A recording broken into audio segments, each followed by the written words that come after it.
Hey, Fusion family, thanks so much for letting me come in and share a little bit with you again this week. I know that for the last couple of weeks we've got to hear from Pastor Quentin, and I've enjoyed that. I watched the videos even though I wasn't part of a group for the last couple of weeks, and enjoyed the insights that he brought to the group, and happy to be back with you again this week, giving you a few of my thoughts as we finish up the book Boundaries. This is our last week of Connect groups, and so this week in preparation you should have read chapters 15, 16, and 17, so I hope that you had an opportunity to do that and that you've got some insightful thoughts to bring to the rest of the group. Hopefully right now you guys are all gathered around in a room getting ready to share together. Before we get into any of the content, I want to let you know just a couple of things that we have coming up together as a church. Well, something as a church and something as a group. The first thing is that we're coming up on a break. This is our last week of meeting in person in groups, and so we're going to have a 3-week Connect group break. We really want you to be intentional during that 3-week break to schedule something to do that's really fun with your group. Make a plan. Go out to dinner, go do something fun, go to a Cannonballers game, go do something fun. Enjoy just spending time with your group outside of the Connect group session. So make sure that you guys come up with a plan for those things to do over the next 3 weeks. Now, I want to let you know about one specific church function that we have coming up. On September the 24th, we're going to spend some time just hanging out together as a church at Bakers Creek Park. So on September 24th from 4 o'clock to 8 o'clock, we're going to have what we're calling a family fun day at Bakers Creek. We're going to provide food that day. There's going to be a cornhole tournament that's available that day. There's all kinds of stuff to do. Volleyball courts, tennis courts, putt. There's walking trails, playgrounds. There's tons of fun things for families to do at Bakers Creek Park. So we'll hope that you're making plans to be with us on the 24th. Like I said, this is our last week in the book together. I wanted to give you just a few of the things that that made an impact on my life out of chapters 15 through 17. And the first of those I found on page 274, 275, there around. One of the things that I really struggle with, particularly pertaining to boundaries in my own personal life, are the feelings of guilt associated when I know that someone could benefit from my time or involvement or resources or whatever I have at my disposal. I feel guilty sometimes when I don't offer those things, or when I don't extend to those things, or when I'm asked for those things and I just don't feel like providing them at that particular point in my life. And so I really wrestle with some guilt stuff. And one of the things that I thought the authors did a really good job of pointing out is just kind of this process that we can walk through pertaining to the guilt that we feel in our relationships. And the one that really hit me the most in pages 274 and 275, they kind of, I think it's 6. They give us these 6 things to look for pertaining to guilt specifically. Number 4 really hit me hard. Number 4, it said this. It said, if guilt works on you, recognize that this is your problem and not theirs. And previously it said that, look, when somebody else gets angry, that's on them. That's a character problem on them. That's a boundary issue with them. But if something they do makes me feel guilty, now that's internal. That's an internal resistance that I have to boundaries. And I need to be more firm and understand that if I'm feeling guilt about something, that there's probably a lack of or a deficiency in the boundaries that I have in my life. And so that really hit me personally. Again, guilt is something that I struggle with, and so I took a lot of notes and a lot of takeaways from the conversations about guilt. And then moving over just a couple of pages, something else that I thought was really profound and something that all of us need to be aware of. And it was in the section on consequences and counter moves on page 277. And they tell us the story of a young man who benefits a lot from his family's money, but that comes with the controlling nature of his dad. And then the authors called these things out. Again, it was another list, some steps that we can walk through, and it said this.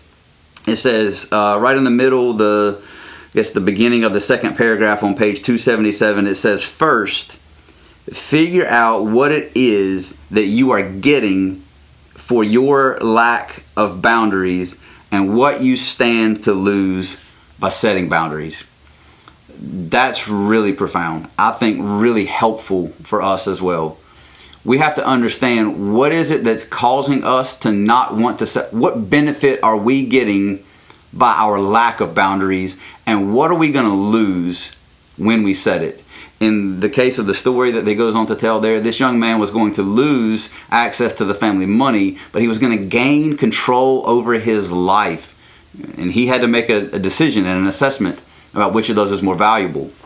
And then it says second, down at the bottom of the page, second, we have to decide if you're willing to risk loss.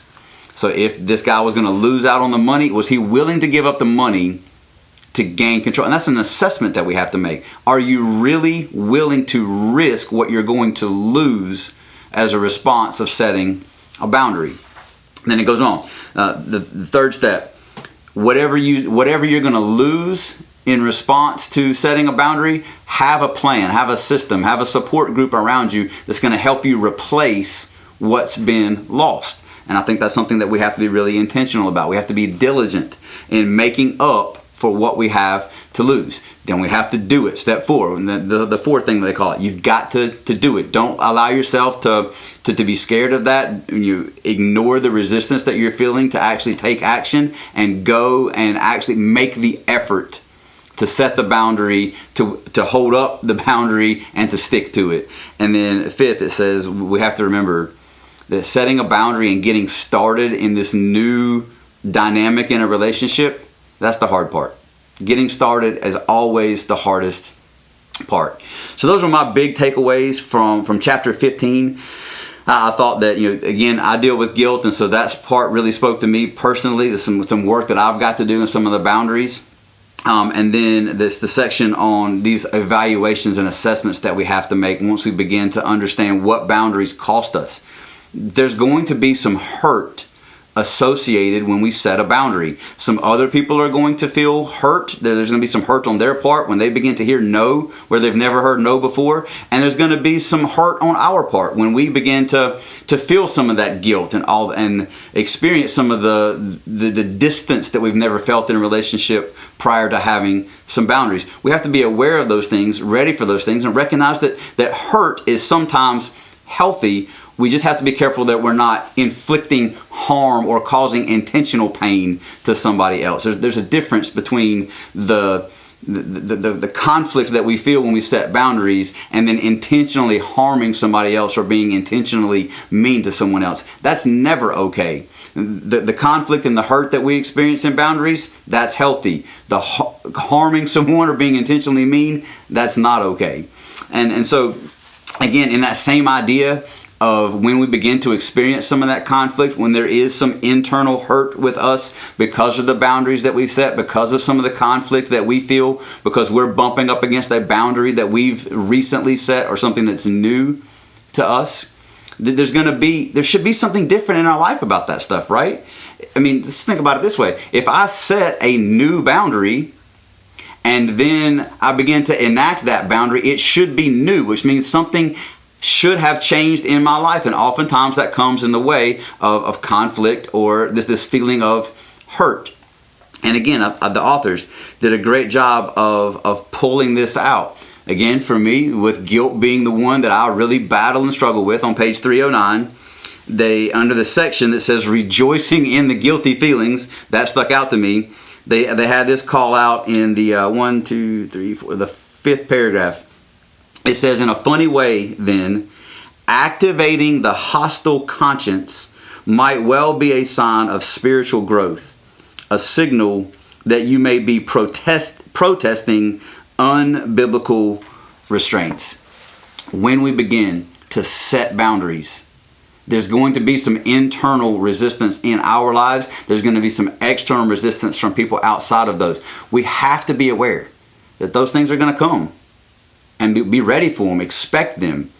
And I think we could go so far as to say that if we're not experiencing some hurt, if there's not some conflict with a new boundary that we've set as we learn to live in the new boundaries that we're setting, then we probably hadn't really set them at all, right? I mean, that just makes good sense. If I set a boundary and it doesn't change anything about my life, did I really set a boundary?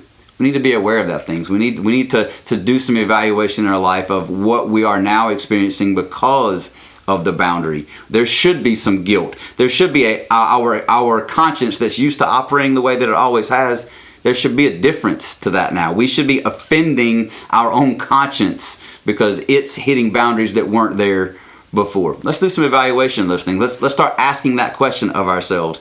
What is different about my life because of the boundaries that I've set that wasn't there before? Because if there's no difference, there's really no boundary. So, in just a minute, we're going to see a slide together here. The 3 things that I want to make sure you're working through together as a group. Number 1, have a plan for a fun event with your group outside of Connect Group during the break. Number 2, make sure you're planning to attend the Family Fun Day on Saturday, September 24th from 4 o'clock to 8 o'clock at Bakers Creek Park. The more people we have there, the more fun it's going to be. We really hope that you'll plan to be there with us. And then number 3, let's do some self-evaluation. Talk about this amongst yourselves in your group. Go around the room. Maybe share with your group a new boundary that you've set and some of the conflict and hurt that you're experiencing because there's a boundary there that wasn't there before. Let's have those conversations so that we can help each other grow. I hope to see you guys on Sunday and in the weeks coming. I love you. We'll see you again soon.